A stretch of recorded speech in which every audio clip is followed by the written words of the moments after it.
La chronique bourse, la quotidienne Zone Bourse, Anthony Bondin. Bonjour à toutes et à tous, bienvenue dans ce point de marché Zone Bourse. Nous sommes le mercredi 4 septembre 2024 et il s'appelle ce matin Wall Street foire sa rentrée. Après une journée fériée, Wall Street a donc démarré sa semaine et son mois boursier par une sévère contre-performance. Les angoisses de crash économique sont revenues sur le devant de la scène par une sorte d'alchimie dont les marchés financiers ont le secret. Et d'ailleurs, en choisissant Nvidia comme victime expiatoire, il faut dire qu'ils avaient décidé de faire les choses en grand. Une seule séance, il aura donc fallu une seule séance pour que le mois de septembre justifie sa très mauvaise réputation en bourse. Au lieu d'aller tranquillement effacer son record, l'indice S&P 500 américain s'est en effet pris les pieds dans le tapis. Il a fini 2% plus bas qu'au début de la journée. Mais comme souvent, c'est le Nasdaq qui a encaissé la gamelle la plus monumentale en descendant de 3,1% à la cloche. Et au sein du Nasdaq, c'est donc Nvidia qui a fait le spectacle en plongeant de 9,5%. Et ça revient à gommer 280 milliards de dollars de capitalisation en quelques heures, s'il vous plaît. Il paraît que c'est un record. Mais Nvidia est de toute façon le dossier des superlatifs, plus vite, plus haut, plus fort dans un sens, mais aussi manifestement dans l'autre. Un commentateur de Bloomberg soulignait ce matin que waouh, Nvidia avait vraiment une sale gueule en analyse chartiste après avoir fait un second pic intermédiaire inférieur. Alors ce terme il est librement traduit par mes soins, mais il signifie que le dernier rebond en date a échoué sous le pic du rebond précédent en date, qui lui-même avait échoué à rallier le plus haut atteint le 20 juin dernier. En gros, ça ressemble, si vous voulez, à une pierre qui fait des ricochets à la surface de l'eau, c'est toujours de plus en plus bas. J'ignore si ce genre d'analyse est crédible, mais ce qui est sûr, c'est que le pari favori du marché sur l'intelligence artificielle est en train de se fragiliser. Pour ne rien arranger d'ailleurs, Nvidia est sous le coup d'une enquête antitrust des autorités américaines qui cherchent à comprendre comment le groupe peut exercer une telle emprise sur le secteur. Et là c'est assez rigolo, Nvidia a répondu à l'AFP qui lui a posé la question, c'est juste parce qu'on est meilleur que les autres. Ça c'est pour souligner qu'il n'y a aucune malice ni stratagème là-dedans. Enfin on verra quand même ce que décide la justice américaine dans les mois à venir. Un petit mot quand même sur le Dow Jones qui a tendance à bénéficier d'amortisseurs plus efficaces que le S&P 500 et le Nasdaq quand ça va pas très bien. Le Dow Jones il n'a rien amorti du tout hier, il a même été emporté lui aussi, il a perdu un petit peu moins que les autres mais il a quand même reculé de 1,5%. Ces compartiments industriels et pétroliers qui sont plutôt utiles en général pour compenser le spleen des actions technologiques, ont sombré eux aussi. On a eu du moins 2,2% sur Chevron, du moins 4,5% sur Caterpillar et même du moins 7,3% sur Boeing.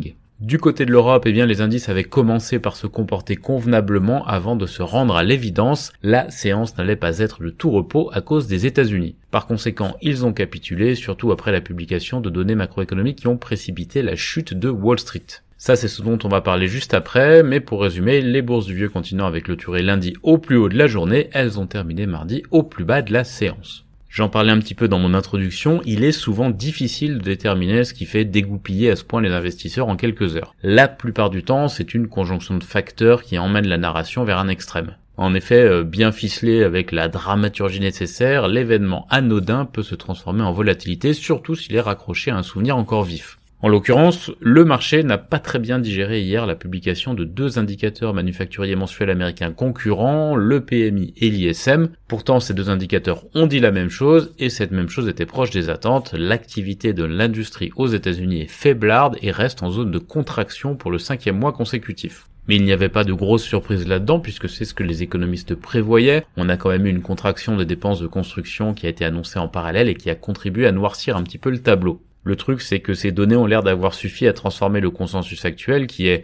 l'économie américaine va ralentir tranquillement, mais la baisse des taux de la Fed qui se profile à partir du 18 septembre va permettre d'améliorer la situation, à un discours genre on va tous crever, la Fed est en retard, l'économie va s'effondrer, il faut mettre en sécurité les économies de mémé. C'est là où le processus qui fait vriller le cerveau des investisseurs est compliqué à comprendre. Disons que pour le cas qui nous préoccupe, c'est-à-dire la séance d'hier, il faut ajouter aux statistiques un petit peu piteuses quelques révisions en baisse de prévision de croissance. On a eu notamment Bank of America qui a sorti une grosse étude sur les États-Unis et sur la Chine à ce propos, et on a aussi et sans doute surtout ce qui s'est passé au début du mois d'août quand des craintes identiques avaient fait plonger les indices de 7 à 10%. Et bien sûr, il faut ajouter à cela l'effet poids lourd. Quand la baisse est initiée par les plus grandes capitalisations du marché et celles qui sont les plus populaires, en l'occurrence par exemple Nvidia, la hausse de 4% du fabricant de bretzel UTZ Brands ne sert pas à grand chose pour équilibrer la balance. Le bazar de Wall Street a quand même mis l'Asie-Pacifique sans dessus-dessous ce matin. On a un Nikkei 225 qui est décidément fragilisé après son début d'année tonitruant, qui plonge de 3%. Il a été plombé par à peu près tous ses compartiments, technologie et industrie en tête, évidemment. On a une configuration identique en Corée du Sud pour le Kospi qui perd 3% et à Taïwan, bien sûr, où le TAIEX flirte avec moins 4%. Pourquoi ? Parce que la star locale des puces TSMC pèse extrêmement lourd dans l'indice. En Australie, ce sont les matières premières qui coulent la SX200 parce que les craintes sur la croissance américaine qui viennent s'ajouter à celles sur la croissance chinoise ont mis un bon coup de tatane au béton industriel et au pétrole. Le pétrole qui a d'ailleurs plongé de 4,6% hier, c'est un plus bas annuel pour le Brent et le WTI par exemple. La Chine continentale et l'Inde tiennent un petit peu mieux le choc ce matin, pendant que Hong Kong perd environ 1%. L'Europe est encore attendue en baisse à l'ouverture, en tout cas c'est ce que disent les indicateurs avancés, d'autant qu'en dépit de la glissade de la veille, les futurs de Wall Street évoluent eux aussi dans le rouge. Mais vous le savez, dans les séances qui sont un petit peu agitées comme ça, les indications de préouverture ne sont pas toujours fiables, en tout cas elles sont plus volatiles que d'habitude.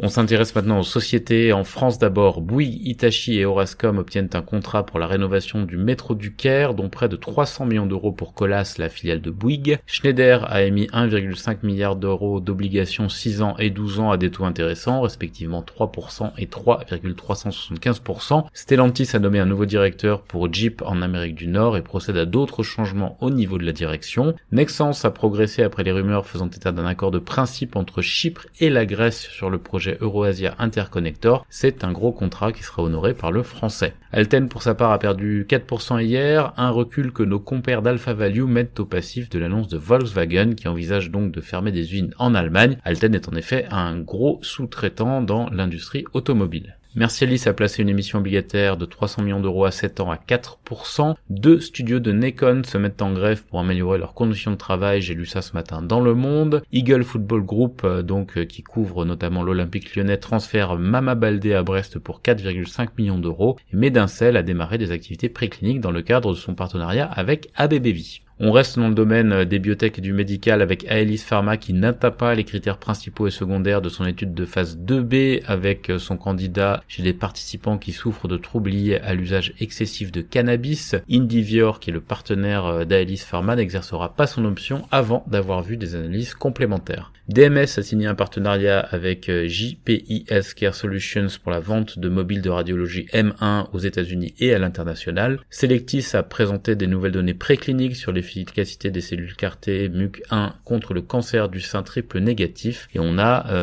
Inat Mat Pharma et Nanobiotics qui ont annoncé leur calendrier de conférences de rentrée. Par ailleurs, sur l'agenda des publis du jour, on a Samse, Boiron, Figeac Aéro ou encore Sogeclair. Du côté de l'international en Europe d'abord, l'Allemagne a envisagé de réduire sa participation dans Commerzbank. Equity, Adia et Oba ont procédé au placement de 13 millions d'actions Galderma. Saipem a remporté 2 contrats énormes d'une valeur globale de 1 milliard de dollars en Arabie Saoudite. Et les actionnaires de la banque grecque Attica Bank ont approuvé la fusion avec Pankretan Bank. Volvo Cars va livrer les premiers SUV EX90 ce mois-ci après qu'ils aient accumulé du retard. Telia va réduire ses effectifs de 3000 personnes en 2024. Qiagen a placé 500 millions de dollars d'obligations convertibles et Plaza a amélioré son bénéfice semestriel en Suisse. Agenda des publications en Europe, on a Biomérieux, Barat, Nordnet, Flatex de Giro ou encore TOTS. Des nouvelles d'Amérique du Nord maintenant avec donc Nvidia qui a reçu une citation à comparaître du ministère de la Justice aux États-Unis dans le cadre d'une enquête antitrust. Salesforce a acquis la société Tenix qui est un spécialiste des agents vocaux intelligents. GitLab bondit de 16% hors séance après ses trimestriels et à l'inverse Zscaler plonge de 15% hors séance après ses propres chiffres. Live Nation fait l'objet d'une enquête au Royaume-Uni et dans l'UE sur la tarification dynamique après la flambée des prix des billets d'Oasis. Le studio de jeu Rocksteady de Warner Bros est touché par des suppressions d'emplois et sur l'agenda des publications aux États-Unis, on a aujourd'hui Copart, HP Enterprise, Dollar Tree, Hormel Foods ou encore Dick's Sporting Goods.